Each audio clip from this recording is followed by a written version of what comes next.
Good morning student. Vidya Bharati public senior secondary school के YouTube channel पर आपका स्वागत है और आज आपके लिए लेकर आए हैं। इस वीडियो में आप देखेंगे जो फाइबर क्रॉप्स थी कॉटन, इसके कुछ बिंदु रह गए थे, इनके बारे में आज जानकारी प्राप्त करें। तो देखना बेटा, यहाँ पर जो फाइबर क्रॉप्स कॉटन रेशे प्राप्त या रेशे वाली फसलें या रेशा प्राप्त किया जाता है, जैसे कपास है, हैंडसेम्प है जिसको सनई के नाम से जानते हैं। ये दो क्रॉप्स हैं जिनसे रेशे प्राप्त किए जाते हैं। तो इनके अगला बिंदु है सीड रेट। क्या है? Seed rate. देखना, सीड रेट, बीज की मात्रा। देखना बेटा, यहां पर आपको देसी कपास और अमेरिकन कपास दो प्रजातियों के बारे में यहां वर्गीकरण किया था। क्लासिफिकेशन ऑफ कॉटन किया था हमने, कपास का वर्गीकरण किया था, वानस्पतिक नाम देखा था, फैमिली देखा था, इसके बाद में उसका ओरिजिन देखा था हमने। तो यहां पर देखना, अमेरिकन कपास में कितना लेना है। पहला अमेरिकन कपास, अमेरिकन कपास के लिए हम बीज की मात्रा कितनी लेंगे? 15 से 18 किलोग्राम। 15 से 18 किलोग्राम प्रति हेक्टर के हिसाब से हम बीज की मात्रा लेंगे। ठीक है बेटा। इसके बाद में देखना, दूसरा जो कपास है वो देसी कपास है। क्या है? देसी कपास। देसी कपास की बीज की मात्रा कितनी लेंगे हम? 12 से 15 किलोग्राम। कितना लेंगे हम? 12 से 15 किलोग्राम प्रति हेक्टर के हिसाब से काम में लेंगे। ठीक है ना। यहां पर तीसरा देखेंगे आप लोग, शंकर कपास। देखिए आप लोग, शंकर कपास, इसकी बीज की मात्रा कितनी लेंगे हम? देखना, यह हाइब्रिड है, 2.5 से 3 केजी प्रति हेक्टर के हिसाब से बीज की मात्रा लेंगे। तो यहां पर सीड रेट के बारे में जानकारी प्राप्त हुई है आपको। तो यहां पर देखना, अमेरिकन कपास 15 से 18 किलोग्राम प्रति हेक्टर और देसी कपास की बीज की मात्रा लेना है आपको 12 से 15 किलोग्राम और शंकर कपास की बीज दर लेना है आपको 2.5 से 3 किलोग्राम प्रति हेक्टर के हिसाब से लेना है। देखना बेटा, यहां पर कई बार जेट के अंदर पूछ लिया जाता है कि शंकर कपास की बीज दर कितनी रखते हैं। बहुत सारे बच्चे 15 से 20 लिख के आते हैं, 20 से 25 कर देते हैं, 12 से 15 किलोग्राम कर देते हैं। तो यहाँ पर जो हाइब्रिड है वो 2.5 से 3 किलोग्राम। कोई भी फसल हो, यही नहीं, कोई भी फसल हो, उसमें आप लोग जो शंकर किस्म की अगर बीज की मात्रा पूछ रहे हैं तो बिल्कुल जहाँ कम ऑप्शन कम दे रखा हो वही उसकी बीज की मात्रा होगी, क्योंकि आप लोग गलत कर देते हैं। जैसे यहाँ पर शंकर कपास में देखना है, अमेरिका का दे दिया, देसी कपास का दे दिया और तीसरा क्या दे दिया? ये दे दिया।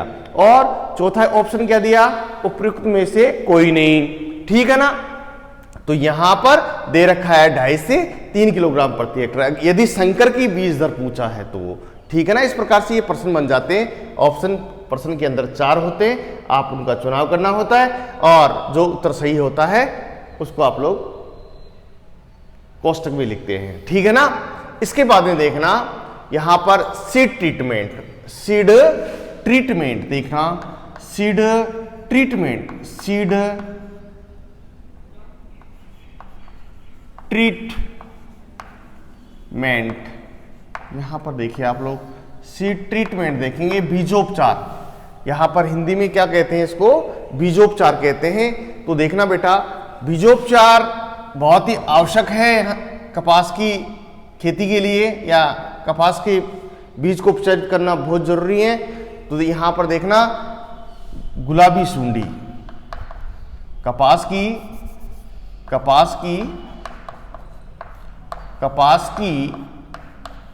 गुलाबी सुंडी, जिसको पिंक वार्म के नाम से जानते हैं, गुलाबी सुंडी, जो बीज को, फसल को बहुत ज़्यादा नुकसान पहुंचाता है। इसलिए यहाँ पर आप लोग अच्छी प्रकार से इस गुलाब सुंडी के जो गुलाबी सुंडी हैं उसको अच्छी प्रकार से आप लोग देखना बेटा कि ये कपास की गुलाबी सुंडी है वो फसल को काफ़ी नुकसान पहुंचाती है। तो यहाँ पर देखना कपास की गुलाबी सुंडी, क्या कपास की गुलाबी सुंडी को नष्ट करने के लिए, को नष्ट करने के लिए क्या करेंगे, 40 किलो बीजों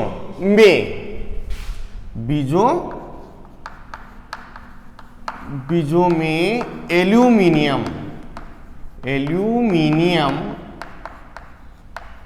फास्फाइड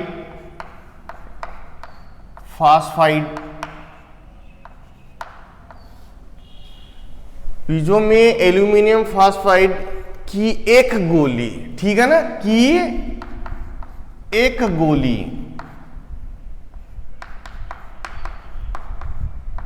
से धूमित करें क्योंकि ये वाष्पशील होती है और इससे धूमन किया जाता है, गैस बनती है और इस सुंडी का जो ये सुंडी है वो नष्ट हो जाती है और बीज हमारा सुरक्षित रह जाता है। इसके बाद में देखना बेटा यहाँ पर बीजोपचार में दूसरा क्या करेंगे आप लोग, यहाँ पर देखें बीजों के रेशे हटाने के लिए, क्योंकि बहुत ज़रूरी है, यदि किसान बीज का रेशा नहीं हटाता है वो बीज जर्मिनेट नहीं होता है, हो भी जाता है तो वो क्या होता है, वृद्धि नहीं कर पाता है, अच्छा प्रोडक्शन नहीं दे पाता है। तो देखना यहाँ पर बीजों के रेशे,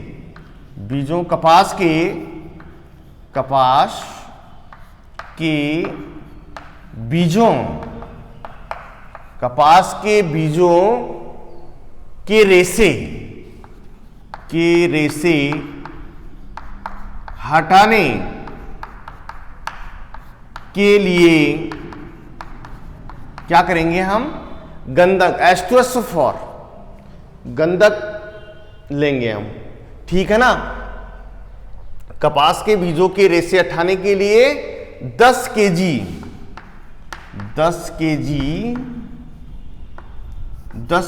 बीजों के लिए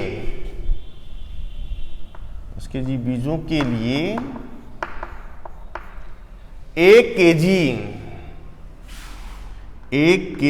केजी गंधक, जिसे आप तेजाब कहते हैं, गंधक के तेजाब H2SO4 1 केजी गंधक के तेजाब को प्लास्टिक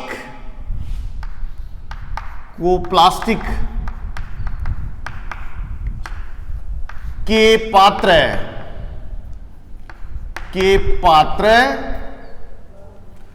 पात्र में 1 से 2 घंटे भिगोकर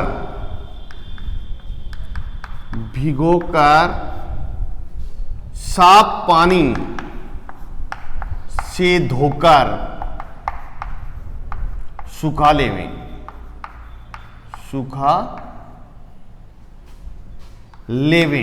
ये देखिए बेटा, यदि आप लोग इस गंधक के तेजाब के जो घोल होता है, यदि इसको लंबे समय तक आपने रख दिया तो जो बिनोला होता है, वो जो बीज होता है वो काला पड़ जाएगा और साथ में उसकी अंकुर प्रतिष्ठा को खत्म कर देगा। कभी कभार देखना आप लोग पशु को खिलाने के लिए आप लोग बिनोले लेकर आते हैं, हाँ, और यदि इसको बिना, ध्यान रखना यहाँ प्रश्न आ गया है जेट के लिए, यदि इसको बिना बनाए ही मीन्स बिना गर्म किए हुए यदि पशु को खिला दे, जैसे बंटा आपने तैयार किया है, यदि इसको पशु को कच्चा ही खिला दिया जाता है तो पशु की मृत्यु हो जाती है। इस बात का ध्यान रखना बेटा, पशु की मृत्यु हो जाती है। क्यों? क्योंकि उसके अंदर कौन सा विषैला पदार्थ पाया जाता है? गोसिपोल पाया जाता है। क्या पाया जाता है? गोसिपोल पाया जाता है, जो पशु की मृत्यु कर देता है।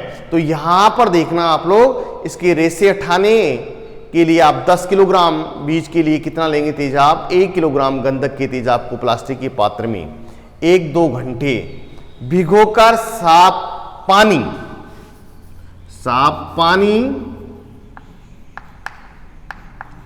पानी से धोकर सुखा लें। ठीक है ना बेटा? इसके बाद में देखना बेटा, या डुबाएं, घोल के अंदर डुबाएंगे या भिगोएंगे, एक ही बात है। यहां पर तीसरा कार्य करेंगे, बीज जनित जीवाणु। यहां पर देखना, बीज जनित जीवाणु, ये देखिए बेटा, बीज जनित रोग, मर्दों जनित रोग, क्योंकि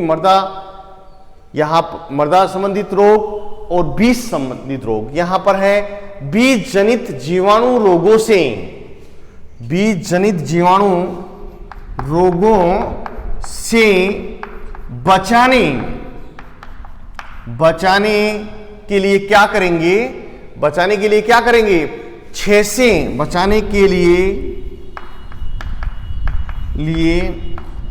से 8 घंटे क्या करेंगे? 6 से 8 घंटे पानी में भिगोकर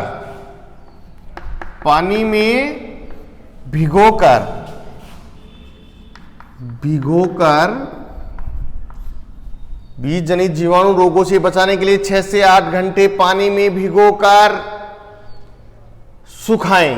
क्या करें? पानी में भिगोकर सुखाएं। इसके बाद क्या करेंगे आप लोग? इसके बाद क्या करेंगे आप लोग? 10 लीटर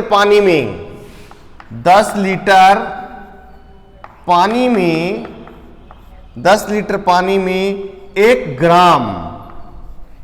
ग्राम स्ट्रेप्टोसाइक्लिन। क्या करेंगे? स्ट्रेप्टोसाइक्लिन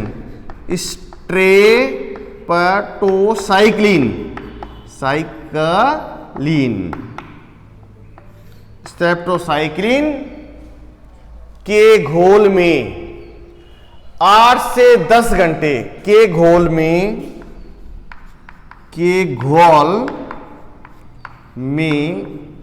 8 से 10 घंटे भिगोकर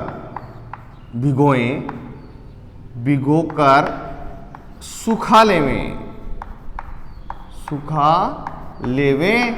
इसके बाद में आप लोग क्या करें? बीज की बुआई कर दें। उपचारित करने के बाद में बोएंगे, क्या रखेंगे थोड़ी इसको। इसके बाद में देखना, यदि जड़ गलन रोग होने की संभावना है, कपास में जड़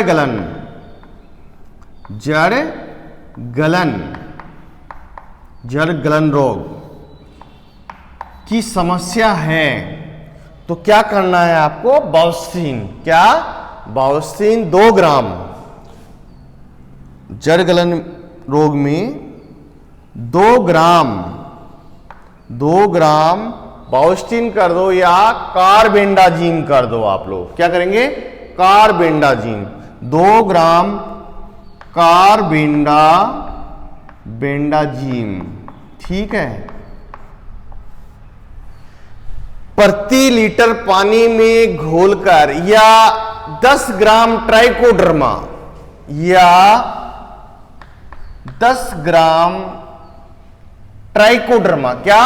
10 ग्राम ट्राइकोडर्मा, ट्राइकोडर्मा से उपचारित करके बुआई करें।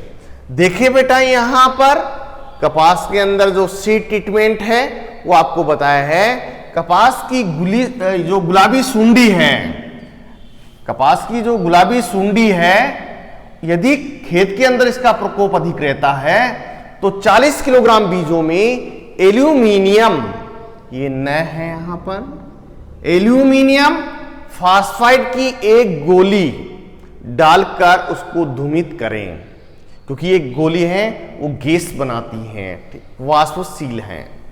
नंबर 2, कपास के बीजों के रेशे हटाने के लिए, क्योंकि रेशा हटाना बहुत जरूरी है, और वो आप लोग कब करेंगे, जब बीज की बुआई करने से पहले कार्य करेंगे, जिसको हम क्या कहेंगे, सीड ट्रीटमेंट कहेंगे।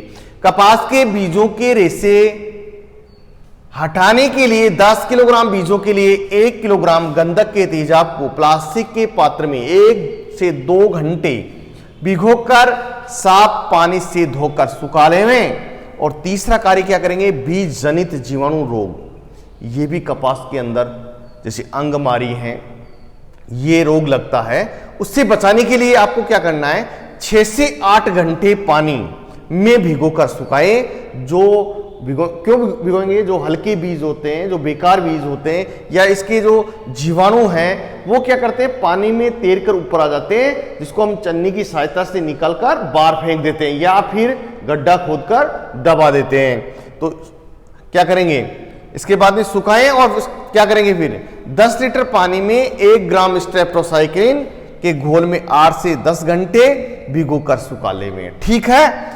इसके बाद में देखना, कपास में जड़ गलन रोग का अगर यदि प्रकोप है तो 2 ग्राम कार्बेंडाजिम या 10 ग्राम ट्राइकोडर्मा से उपचारित करके बीज की बुआई कर देवें।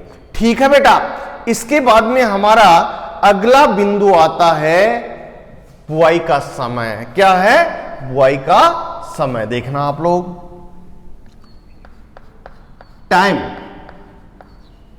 टाइम ऑफ सोविंग, बुआई का समय। ये देखिए बेटा, टाइम ऑफ सोविंग, बुआई का समय। तो यहां पर आप लोग कपास की बुआई कब करेंगे, 15 अप्रैल से 15 मई के मध्य। देखना, 15 अप्रैल से 15 मई तक इसकी बुआई कर देवें। किसकी, कपास की। इसका जो उचित समय है, जो उपयुक्त समय है, या आप लोग कह सकते हैं उचित समय, तो इसका 15 अप्रैल से 15 मई तक है। ठीक है ना बेटा। इसके बाद में देखना आगे का जो हमारा पॉइंट है वो है पौध अंतरण। क्या है, पौध अंतरण देखेंगे बेटा। ठीक है ना। तो यहां पर देखना पौध अंतरण, यहां पर हेडिंग डाल देता हूं अलग से, पौध अंतरण। पौध अंतरण देखना बेटा, यहां पर पौध अंतरण, ये देखिए बेटा, क्योंकि प्लांट में स्पेसिंग होना बहुत जरूरी है, स्पेस होना बहुत जरूरी है। यदि यहां पर लाइन से लाइन की दूरी और पौधे से पौधे की दूरी सही नहीं रखी जाती है तो फसल के अंदर कई रोग कीट लगने की संभावना होती है, पौधे को फेरने के लिए जगह नहीं मिल पाती हैं, इससे डोडियाँ कम बनती हैं, जिसको आप गुल्लर कहते हैं वो कम बनते हैं, जिसको आप लोग कैप्सूल के नाम से जानते हैं इसके फल को। तो यहाँ पर देखना पौध अंतरण, यहाँ पर हर किस्मों की जो प्रजातियां हैं उसके लिए अलग अलग बता रखा है। यहाँ पर नंबर 1 डालिए आप लोग, अमेरिकन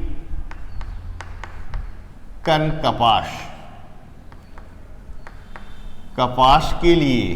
ठीक है ना, अमेरिकन कपास के लिए L गुना L, एक बार लिख लो आप लोग, और P गुना P।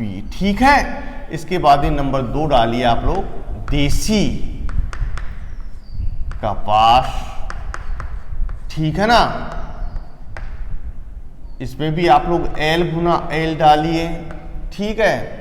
और इसके बाद में आप लोग डालिए, तीसरे नंबर पर है संकर कपास कह सकते हैं आप लोग। ठीक है ना, संकर कपास, संकर कपास।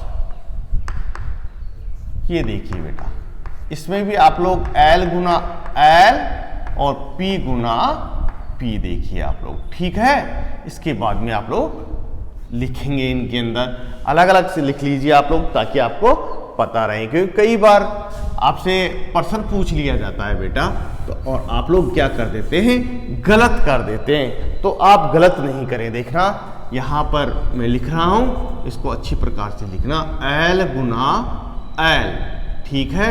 और इसका क्या हो गया, पौधे से पौधे की दूरी हो गई। ये देखिए यहाँ पर L गुना L और यहाँ पर हो गया P गुना P, ठीक है ना बेटा। तो यहां पर अमेरिकन कपास में देखना आप लोग, अमेरिकन कपास में है L गुना L कितना है, 60 सेंटीमीटर। कितनी है, 60 सेंटीमीटर। और P से P की दूरी कितनी है, 45 सेंटीमीटर, ठीक है। इसको आप दर्शा सकते हैं 60 गुना 45 सेमी। तो इससे पता चल जाता है, जो एग्रीकल्चर का स्टूडेंट होता है उसको पता चलता है कि जो L से L पूछ रहा है पहला 60 सेंटीमीटर और दूसरा क्या पूछ रहा है, P गुना P मीन्स 45 सेंटीमीटर। तो आप इसको सीधे भी लिख सकते हैं 60 गुना 45 सेंटीमीटर, ठीक है ना। इसके बाद में देखना बेटा यहां पर देसी कपास में देखेंगे आप लोग, देसी कपास में क्या लिखेंगे, यहां पर लाइन से लाइन की दूरी 45 सेंटीमीटर, लाइन से लाइन की दूरी कितनी है, 45 सेंटीमीटर। और पौधे से पौधे की दूरी कितनी है, 30 सेंटीमीटर, ठीक है। यहां संकर कपास की कितनी होगी, यहां संकर कपास की क्या लेना होगा बेटा आपको, यहां पर लाइन से लाइन की दूरी 150, लाइन से लाइन की दूरी कितनी हो गई, 150 सेंटीमीटर। और यहां पर कितनी हो गई, 60 सेंटीमीटर क्या हो गई, पौधे से पौधे की दूरी हो गई है। ये देखिए बेटा, क्योंकि ये आपको याद करना है, क्योंकि संकर जो कपास होती है उसका पौधा है वो बहुत बड़ा होता है, ठीक है ना, फैलता है, उसकी शाखाएं बहुत ज़्यादा निकलती हैं, इसके गुल्लर भी बहुत ज़्यादा आते हैं, इसलिए इसको फैलने के लिए जगह की आवश्यकता होती है। तभी तो हमने यहाँ पर कितना रखा है, 150 सेंटीमीटर। लाइन से लाइन की दूरी कितनी रख दी, 150 सेंटीमीटर। और पौधे से पौधे की दूरी कितनी रख दी है यहाँ, 60 सेंटीमीटर, ठीक है। इसके बाद में देखना बेटा हमारा अगला बिंदु आता है खाद एवं उर्वरक। तो यहां पर देखना खाद एवं उर्वरक देखा लिखिए बेटा, देखना यहां पर हेडिंग डाल रहा हूं, खाद एवं उर्वरक। ये देखिए बेटा यहां पर खाद एवं उर्वरक देखिए, क्योंकि देसी खाद है, आप अपनी आवश्यकता अनुसार दे सकते हैं। तो यहां पर मैं अलग अलग बता रहा हूं आपको कि यहां देसी कपास के लिए कितना देना है। देखना आप लोग, देसी कपास, देसी कपास यहां पर देखना नाइट्रोजन और फास्फोरस, ठीक है ना। यहां पर नाइट्रोजन दे सकते हैं आप 50 किलोग्राम प्रति हेक्टर, और या आप लोग फास्फोरस कितना देंगे, 25 किलोग्राम, 25 किलोग्राम प्रति हेक्टर के हिसाब से आप लोग इसमें फास्फोरस देंगे, ठीक है ना। ये हो गया देसी कपास। इसके बाद में अमेरिकन कपास देखना आप लोग, अमेरिकन कपास, इसके लिए नाइट्रोजन देखिए और फास्फोरस देखिए। यहां पर देखना आप लोग अमेरिकन कपास के लिए, जो अमेरिकन कपास है उसके लिए आप खाद दे सकते हैं, जो उर्वरक है 100 से 120 किलोग्राम। कितना देंगे, 100 से कितना, सॉरी ये तो संकर के लिए देंगे, अमेरिकन कपास के लिए देंगे आप 75 से 45, 75 और 45। देखिए यहाँ पर मैं लिख रहा हूँ 75 केजी तो क्या देना है प्रति हेक्टर आपको नाइट्रोजन, और 45 किलोग्राम क्या देना है आपको फास्फोरस। यहां पर आप लोग देखना बेटा संकर के लिए देखना आप लोग, संकर कपास, क्योंकि आजकल बीटी कपास भी यहाँ हाइब्रिड किस्म पैदा कर दी है। तो यहां पर देखना संकर कपास के लिए आप लोग नाइट्रोजन कितनी लेंगे, 100 से 120 किलोग्राम। कितने लेंगे, 100 से 120 किलोग्राम। यहां पर देखना नाइट्रोजन है 100 से 120 किलोग्राम प्रति हेक्टर के हिसाब से लेनी है। और फास्फोरस कितना लेना है बेटा, कितना लेना है फास्फोरस, 40 से 50 किलोग्राम, ठीक है ना, 40 से 50 किलोग्राम आप लोगों को फास्फोरस लेना है। नाइट्रोजन कितनी ली? 100 से 120 किलोग्राम प्रति हेक्टेयर। यहां पर दोबारा देखिए आप लोग, खाद एवं उर्वरक एक एक कपास के बारे में आप लोग जानकारी प्राप्त कीजिए। ये देखिए आप लोग, देसी कपास नाइट्रोजन यहां 50 किलोग्राम प्रति हेक्टेयर के हिसाब से लेनी है, और फास्फोरस कितनी लेनी है? 25 किलोग्राम प्रति हेक्टेयर के हिसाब से। और अमेरिकन कपास में कितना लेना है बेटा आपको? यहां पर देखिए, अमेरिकन नाइट्रोजन लेना है 75 किलोग्राम प्रति हेक्टेयर, और फास्फोरस लेना है 45 किलोग्राम प्रति हेक्टेयर। और संकर कपास में लेना है आपको, क्योंकि संकर कपास को ज्यादा न्यूट्रिएंट्स की आवश्यकता होती है, इसलिए यहां पर नाइट्रोजन कितना दिया है? 100 से 120 किलोग्राम दिया है। कितना दिया है? 100 से 120 किलोग्राम प्रति हेक्टेयर के हिसाब से काम मिले हुए। और इसका जो फास्फोरस है आप लोग ले सकते हैं 40 से 50 किलोग्राम प्रति हेक्टेयर के हिसाब से आप लोग ले सकते हैं। ठीक है, ये देखिए आप लोग, इसके बाद में हमारा अगला बिंदु है सिंचाई। क्या है? इरिगेशन। क्या है? इरिगेशन। देखना आप लोग, इरिगेशन, यहां पर थोड़ा ऊपर लिखना आप लोग, इरिगेशन, इरिगेशन सिंचाई, क्योंकि कपास की सिंचाई करना बहुत ही जरूरी है, और ये क्रिटिकल अवस्था है। जितनी भी फसल है यहां पर आप लोगों को क्रिटिकल अवस्था बता रखी है बेटा। यदि आप लोग इस अवस्था पर सिंचाई नहीं करते हैं तो फसल का उत्पादन बहुत कम होता है। तो यहां पर देखना, कपास की फसल को, यहां पर देखना, कपास की फसल को 3 से 7 सिंचाइयों की आवश्यकता होती है। ठीक है, 3 से 7 सिंचाइयों की आवश्यकता होती है। और यहां पर देखना बेटा, मैं बता रहा हूं आपको, पहली सिंचाई, पहली सिंचाई। वैसे बहुत सारी नोटबुक में दे रखा है कि बुआई के 20 से 25 दिन बाद में पहली सिंचाई कर देवे, लेकिन यहां पर अपन दोनों साथ लिए। यहां पर शाखाएं निकलने पहली सिंचाई, शाखाएं निकलने एवं फूल पूड़ी बनते समय,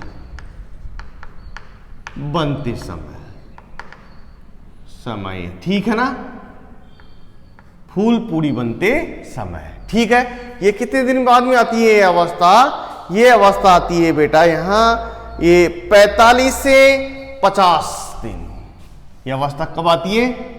45 से 50 डेज, ठीक है। ये देखिए आप लोग, यहां पर दूसरी सिंचाई देखना आप लोग, दूसरी सिंचाई कब करनी है आपको? कि कब दूसरी सिंचाई कब करेंगे आप? फल एवं फूल बनते समय, फल एवं फूल बनते समय। यह अवस्था कब आती है बेटा? 75 से 85 डेज पर आती है, ठीक है। 75 से 85 डेज पर आप लोग दूसरी सिंचाई कर देंगे। और इसके बाद में है तीसरी इरिगेशन। तीसरी सिंचाई कब करना है आपको? तीसरी सिंचाई का समय है, तीसरी सिंचाई करेंगे आप अधिकतम गुल्लर आने पर, अधिकतम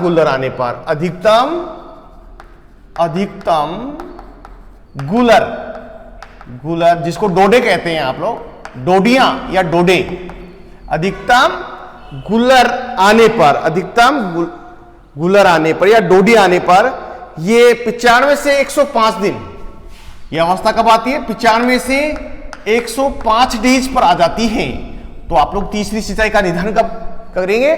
95 से 105 दिन पर करें आप लोग। यह अवस्था जो तीसरी अवस्था है वो जिसमें अधिकतम गुलर आ जाते हैं और ये 95 से 105 दिन पर आते हैं। ये ध्यान रखना, आपको दिनों की संख्या भी बता रखी है।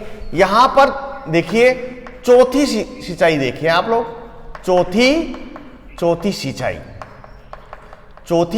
सिंचाई है। कब करना है आपको? तो यहां पर देखना, जब गुलर वर्दी एवं क्या, जब गुलर की वर्दी, चौथी सिंचाई कब करेंगे? गुलर वर्दी एवं विकास, गुलर वर्दी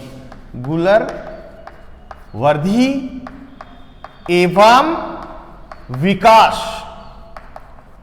गुलर की वर्दी हो रही है, मीन्स जो उसकी डोडियां हैं वो मोटी हो रही हैं, बढ़ रही हैं। विकास एवं वर्दी दोनों कार्य हो रहा है, उस समय चौथी सिंचाई का निर्धारण कर देवे या चौथी सिंचाई कर देवे। ये 115 से 125 दिन, कितने पर ये अवस्था कब आती है? 115 से 125 डेज पर ये अवस्था आती है। ये ध्यान रखना बेटा, ये चौथी सिंचाई का निर्धारण करेंगे गुलर की वृद्धि एवं विकास, मीन्स 115 से 125 दिन के उपरांत आप लोग चौथी सिंचाई का निर्धारण कर दें। ठीक है बेटा, पहली, दूसरी और तीसरी, ये चौथी। ये इंपॉर्टेंट्स है यहां पर इरिगेटेड, यहां एक क्रांतिक अवस्था है। ये वह अवस्था है जिसमें फसल को पानी देना अति आवश्यक होता है। इसके बाद में देखना बेटा, हमारा अगला पॉइंट आता है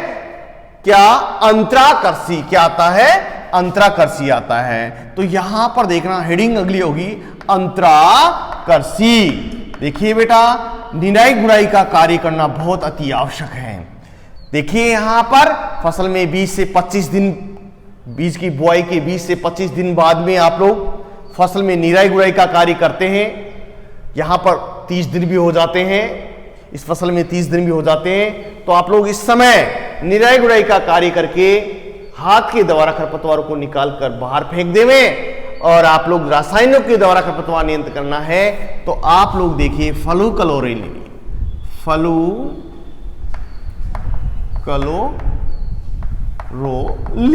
ये देखिए, और फ्लूक्लोरीन या फ्लूक्लोरीन कह सकते हैं आप लोग। तो ये आप फ्लूक्लोरीन भी कर सकते हैं, फ्लूक्लोरीन लिख सकते हैं आप, फ्लूक्लोरीन लिख सकते हैं।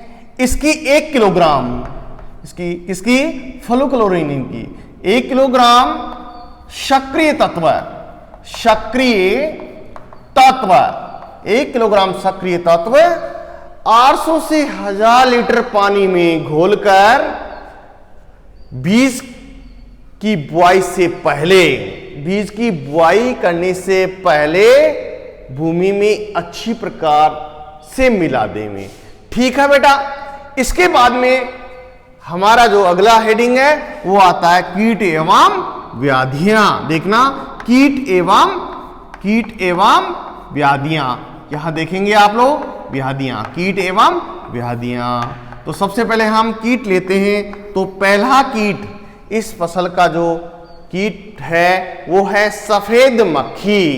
क्या है? सफेद मक्खी।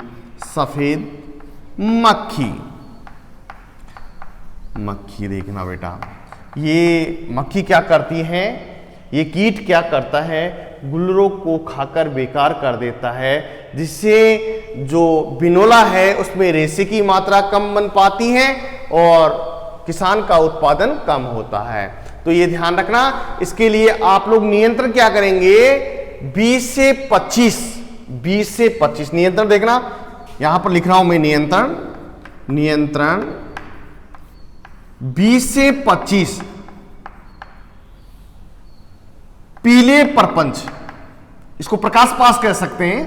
पीले प्रपंच प्रति हेक्टर लगावें। पीले प्रपंच या लाइट फास्ट कर सकते हैं आप लोग। तो ये ध्यान रखना, पीले प्रपंच लगाएं और इमिडा क्लोरोपिड का छिड़काव करें। इमिडा क्लोरोपिड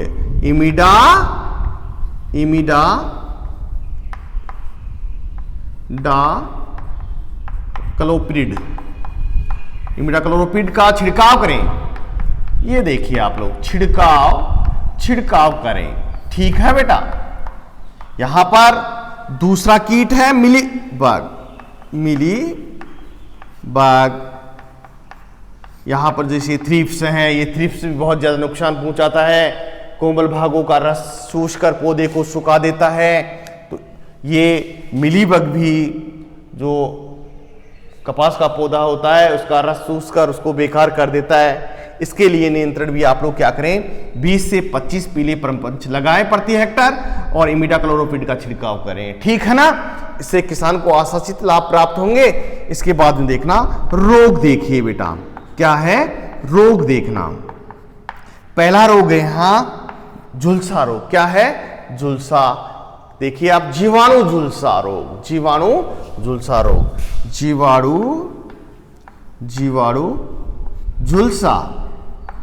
झुलसा रोग। देखिए बेटा, इस रोग का आक्रमण होता है तो पौधा सूख कर या मुरझा कर नष्ट हो जाता है, झुलस जाता है, मुरझा जाता है और नष्ट हो जाता है। इसके लिए मैंने बीजोपचार में भी आपको इसका ट्रीटमेंट बताया था कि यहां पर देखना जो जीवाणु जनित रोग है उसको क्या करना है, स्ट्रेप्टोसाइक्लिन 1 ग्राम स्ट्रेप्टोसाइक्लिन, ठीक है ना, 10 लीटर पानी में घोलकर बीजों को 8 से 10 घंटे भिगोकर इसका उपचार कर सकते हैं। ये सबसे इंपॉर्टेंट है। आप यदि रोग से बचना है तो बीजोपचार करें। ठीक है ना, ये ध्यान रखना। कोई सा रोग हो, अगर आप लोगों को बचना है तो आप लोग सीड ट्रीटमेंट कीजिए। इससे क्या होता है, बीज सुरक्षित रहता है। इसके बाद में देखना इसका जो रोकथाम क्या करेंगे। इसका रोकथाम देखिए बेटा, आप लोग क्या करेंगे, बाउस्टीन 1 ग्राम प्रति किलोग्राम बीज को उपचारित करके बुआई करें। बाउस्टीन जिसको कवकनाशी कहते हैं, फंगिसाइड है। यदि आपके साथ में एफआई लेकर चलिए आप लोग, फंगिसाइड और इंसेक्टिसाइड और राइजोबियम, ये आप लोग तीनों एक साथ लेकर चलते हैं। एफआईआर जिसको कहते हैं फंगिसाइड और इंसेक्टिसाइड और क्या हो गया, राइजोबियम, ये तीनों साथ लेकर चलते हैं आप लोग, तो बिल्कुल हमारा जो बीज है वो सुरक्षित है। ये जीवाणु जो झुलसा रोग है वो नहीं होगा। इसलिए आप लोग क्या करेंगे, क्या करेंगे, किसका करेंगे आप लोग, बाउस्टीन का। किससे उपचारित करेंगे, 1 ग्राम प्रति किलोग्राम बीज को उपचारित किससे करेंगे, बाउस्टीन से उपचारित करेंगे। इसके बाद में पत्ती धब्बा रोग। क्या है, पत्ती धब्बा रोग। दूसरा है पत्ती धब्बा रोग, दूसरा है पत्ती धब्बा रोग। ये देखिए बेटा, पत्ती धब्बा रोग, यह रोग कवक के द्वारा होता है। इस रोग का आक्रमण होने पर पत्तियों पर स्पॉट बन जाते हैं। पत्तियों पर क्या बन जाते हैं, धब्बे बन जाते हैं। ये धब्बे क्या होते हैं, इनका रूप बदल जाता है, मीन्स इसका आकार बढ़ जाता है, जिससे क्या होता है बेटा, पत्तियां सूख जाती हैं और सूख कर क्या होती हैं, झड़ जाती हैं। ठीक है, तो इसका भी नियंत्रण क्या करेंगे, 1 ग्राम बाउस्टीन प्रति किलोग्राम बीज को से उपचारित करके, बीज को उपचारित करके बुआई करें। ठीक है ना। इसके बाद में देखना अगला रोग है अंगमारी रोग। क्या है, अंगमारी रोग। देखिए तीसरा रोग है अंगमारी। इससे भी पौधा मुरझाकर सूख जाता है। इसके लिए आप क्या करेंगे, रोग रोधी किस्मों की बुआई करें। इसके साथ में क्या करेंगे, बीज को उपचारित करके बुआई करें और रोग ग्रसित पौधे को उखाड़कर जला देवें। ठीक है, और भूमि में जल निकास की समुचित व्यवस्था करें। वेरी वेरी मोस्ट इंपॉर्टेंट है इसकी रोकथाम के लिए। भूमि में जल निकास की समुचित व्यवस्था करें। जल निकास क्या है, वाटर ड्रेनेज क्या है, भूमि से अतिरिक्त जल को या भूमि की ऊपरी सतह से अनावश्यक जल को खेत से बाहर निकाल देना क्या कहलाता है, वाटर ड्रेनेज कहलाता है या जल निकास कहलाता है। ठीक है ना बेटा। इसके बाद में देखिए आप लोग, इसमें एक बिंदु और है, वो है चुनाई। देखना आप लोग, क्या है, चुनाई करना।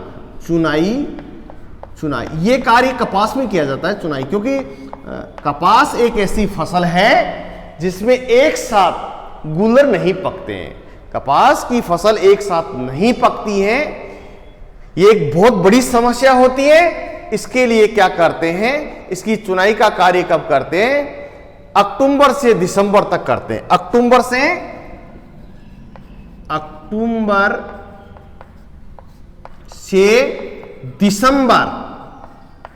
दिसंबर माह तक इसकी चुनाई करते हैं। तक ये देखिए माह तक चुनाई करते हैं। कभी कभी क्या करते हैं, कभी कभी जनवरी माह तक भी चुनाई करनी पड़ती है। क्योंकि मैंने आपको ये बताया है कि कपास में एक साथ फूल नहीं आते हैं, बताया था ना भी, क्योंकि इसके फूल एक साथ नहीं पकते। उसका कारण क्या है, फूल एक साथ नहीं आते हैं, इसलिए पकते भी क्या हैं, अलग अलग हैं। तो यहां पर अक्टूबर से लेकर दिसंबर माह तक इसकी चुनाई का कार्य करते हैं। कभी कभार क्या होता है, जनवरी माह तक भी इसका चुनाई का कार्य किया जाता है। चुनाई का अर्थ होता है गुलरों को तोड़ना, क्योंकि जब इसके गुलर पक जाते हैं, इसके डोडे पक जाते हैं, तो ये खुल जाता है और उससे कपास प्राप्त होता है, रेशे प्राप्त होते हैं। ठीक है ना। इसके बाद में देखना उपज, देखना आप लोग, वेरी वेरी मोस्ट इंपॉर्टेंट है। अगला हेडिंग है उपज, इल्ड। ये देखिए बेटा उपज, यहां पर देसी कपास लिखेंगे आप। देसी कपास में कितना प्रोडक्शन होता है, वो 10 से 15 क्विंटल, 10 से 15 क्विंटल प्रति हेक्टर प्राप्त होता है। नंबर 2 पर देखिए, क्योंकि यहां देसी है, अमेरिकन है और संकर है, तीनों यहां पर प्रजातियां हैं, तो इसके बारे में आप लोग देखिए। यहां पर देखना बीटी कपास, जिसको आप अमेरिकन कपास भी कह सकते हैं। बीटी कपास देखिए, बीटी कपास ये अभी संकर कपास में निकाली गई किस समय, बीटी कपास में होता है 15 से 20 क्विंटल प्रति हेक्टर उत्पादन प्राप्त होता है। और तीसरी उपज है संकर किस्मों से। देखना संकर कपास से कितना प्राप्त होता है बेटा, संकर कपास देखिए, यहां पर 13 से 18 क्विंटल, यहां पर लिखेंगे 13 से 18 टन क्विंटल, 13 से 18 क्विंटल प्रति हेक्टर के हिसाब से उपज प्राप्त होती है। तो आप लोग देखिए बेटा, उपज है देसी कपास से 10 से 15 क्विंटल प्रति हेक्टर, और बीटी कपास से 15 से 20 क्विंटल प्रति हेक्टर, और यहां पर संकर कपास है वो 13 से 18 क्विंटल प्रति हेक्टर उपज प्राप्त होती है। तो यहां पर आपने इस फसल के इंपोर्टेंट्स, इंसेक्ट और व्याधियां देखी हैं, आप लोग अंतराकृषि देखी है, इरिगेशन देखा है, इसका सीड ट्रीटमेंट देखा, सीड रेट देखा है, टाइम ऑफ सोइंग देखिए बेटा, पौधंतरण भी देखा है आपने, मैन्यूअर एंड फर्टिलाइजर भी देखा है। इन बिंदुओं को आप लोग अच्छी प्रकार से देखना, क्योंकि ये बोर्ड के अंदर उठाता है कि कपास में सीड ट्रीटमेंट बताइए या सीड रेट बताइए। तो आप लोगों को तीनों सीड रेट के बारे में पता होना चाहिए, और तीनों ही कपास है जो जैसे पौधंतरण है उनके बारे में आपको पता होना चाहिए। ये देखिए बेटा, ये फसल आपकी पूरी होती है। ये फाइबर क्रॉप्स की जो पहली क्रॉप थी जिसका नाम कपास है, जो ये पूरी होती है। इसके बाद में अगली जो रेशे वाली फसल है सन हेम्प, जिसको हम सनई कहते हैं, वो हम कल देखेंगे। उसकी जानकारी हम कल प्राप्त करेंगे। इस वीडियो को आप लोग अच्छी प्रकार से देखना। मैं आशा करता हूं कि ये वीडियो आपको बहुत अच्छा लगा होगा। इसके लिए आप लाइक करें, शेयर करें और बेल आइकन को दबाएं, और इस चैनल पर आप यदि नए हैं तो इसको आप सब्सक्राइब करें। धन्यवाद।